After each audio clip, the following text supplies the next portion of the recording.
Sanibona, ngaphambi singene kwivideo namuhla, ngithi angithathe lethuba ngibonge i-support nothando nesikhombise lona lingaphezu kokucabanga kwethu.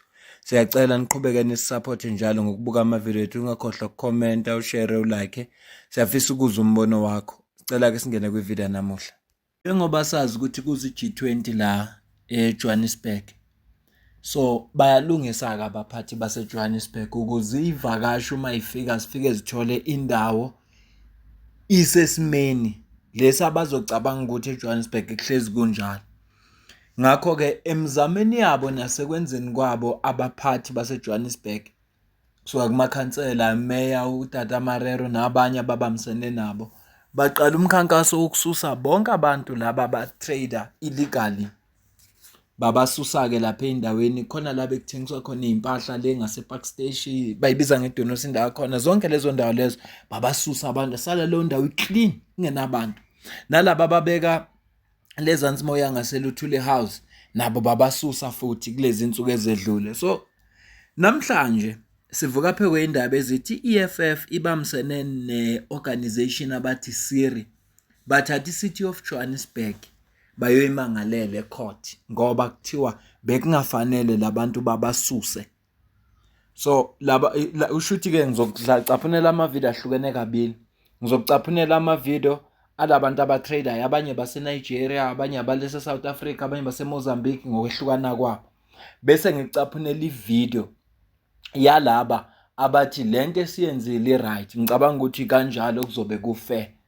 Good morning, ladies and gentlemen. This is African Traders in the Villas Street, Johannesburg, South Africa. Today is our court day. So here are the African Traders in the Villas Street and King George. We gathered once again to head to the court. You can see we are not the criminals. We are Africans. We have papers. We have papers. When government fail, they will blame us, blame street traders, informal traders. They are the one that caused their failure. I want South African citizens to hold government accountable for their failure. So we are about to go to court right now. This is African traders in the Villas and King George. We are not criminals. We are not committing any crime. We created job for ourselves. We are Africa. Africa is for Africa. We are not criminals. We are not criminals. Since 2006, they give us permit and we are paid, which is 100 and every month. But it happened that they just come and they evict us without notice, without anything. They just remove us without telling us, and in 2013 we went to court with them and we win them. Court tell them to find us a place. 20 meters away from the place we are, 100 meters away from the place we are selling. Didn't show you them the new place? They didn't get any place for us. They just wake up and bring JMPD and come and remove us here. So we went back to court to them, with them. So today is the day of court, so we are heading to court. Sure. Thank you. Thank you. Thank you. Thank you. Njengobuzwa ukuthi abaqala ukuthi babasuse. Aqala ukuthi babasuse, bake babasusa, balithatha lolu daba baluse enkantolo. Yathi inkantolo ababatholele enye indawo ukuze bekwazi ukubasusa lapha, ababatholele enye indawo. Abakaze bayitholeke kuze kube namhlanje. Yingakho ke nabo bethe cha abasuke baphinde babuyele enkantolo. Uyambona nobhuti lo weNigerian kodwa uyimember yeEFF ngoba nangu ufake neskipa. So balwela ukuthi bafuna ukubuyela abatrade, babathi abatshontshele umuntu bazicreatele bona umsebenzi ukuze bekwazi ukuphila. Ilokhu nje abakushoyo. So bathi kungani kuliwa nawo ngoba bangama Africans. Quite a number of groups, Ayanda, that have come out in support of these informal traders. but we also had a group actually that said that the city is well within its rights to ensure that the city is not inundated with informal traders, ensuring that it looks good, ensuring that it's a clean and safe environment. Now with the G20 less than a month away from now, we ask ourselves, what is the long-term plan from the city side? The Johannesburg Mayor, Dada Morero, is on his way. He's yet to arrive. But we're going to try and speak to someone to get an idea as to what it is that they're currently protesting for. You'd notice that a region of the ANC is here in support of those informal traders. We also do have on the other end, so basically various political parties on the other end, the EFF as well, showing their presence here in support of the informal traders, saying but they're not doing anything illegal. What they are doing is making an honest living out of this trading that they're doing. I'm not sure if there's anyone who's a representative. Hi, Puti, how are you? Is there a representative from the EFF that we can speak to at the moment? Was Lutho. Okay, well. Njengoba ngishilo ukuthi kuhlukenwe phakathi laphaya. Kunama political parties njengo Action SA bahambelana neCity of Johannesburg entweni abayenzile. Then kunama political party njenge EFF are in support of lama informal traders ukuthi no bekungafanelanga suswe ngoba abebeli umuntu abatshontshele umuntu kodwa they are making a living. Bazikhandele nje bona umsebenzi. So isine EFF esesayidini lama informal trader sine ANC esesayidini lama informal trader. Then sibe ne Action SA esesayidini le City of Johannesburg. This is so interesting kakhulu because umeya wase Johannesburg uTata Marero uphuma ku-ANC. Umeya uTata Marero uphuma ku-ANC.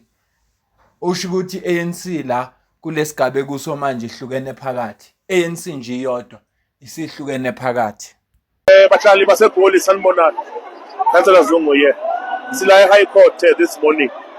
And like we said, we are here to make sure ukuthi i-court yasilalela.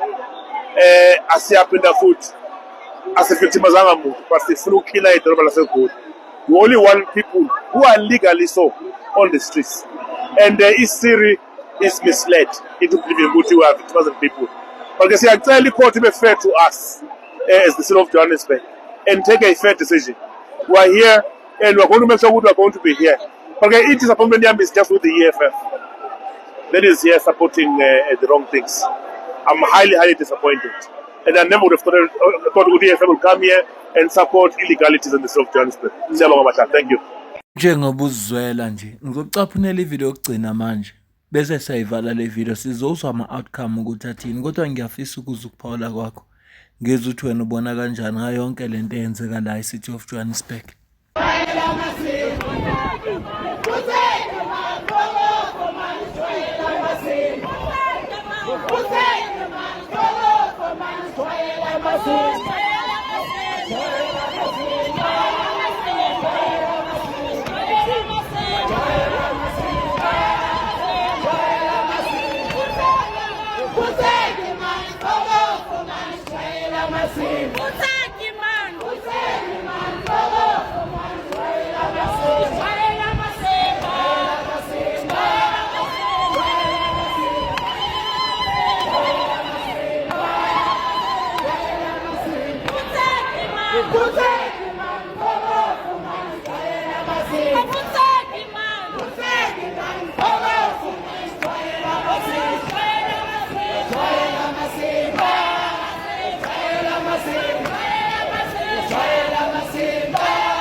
Njengoba ubona abasebenzi base City of Johannesburg laba okade ubabona kanye neAction SA bethi ama permits awaphumela abantu base South Africa kuphela.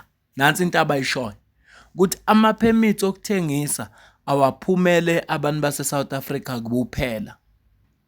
Yingakho ke bebasuse bonke labantu ngoba ngesingabo bafuna ukubasusa bonke abantu ukuthi mabe babeke endaweni bese bekwazi ukubahlunga ukuthi lana sibeka abantu base South Africa kuphela. Asazi ke inkantolo izothini ngoba inkantolo isebenza ngomthetho ukuthi umthetho wakhona uzothini asazi. Asazi ngempela. Kodwa ke ngingekho ngithe ngicela ukuza ukuphawula kwakho la ku comment section. Ngizwe ukuthi wena ubona kanjani ngalolu daba. Mina njengesingami akukho engakuphawula kwamanje ngisese confused. Ngizothi ngingacabanga kahle bese ngiyaphawula. Kodwa kwamanje nje ngicela ukuzwa ukuthi wena uthini la ku comment section. Ungakhohlwa ukulike, ushare, ucomment. Ngiyabonga kakhulu nakulabo abasubscribe uyakhula lo mndeni. Ngifisa ukukhule kakhulu kunalokho. Ngisayizama indaba ama-subtitles ayikalungi kahle ngoba ngiyazi ukuthi kunabantu abangasikhuluma isiZulu kodwa abathanda ukuba ingxenye yale channel. Ngizothi ngalithola nje isu lokwafaka bese ngenza njalo. Mina nawe sidibane kwivideo elandelayo. Ngiyabonga.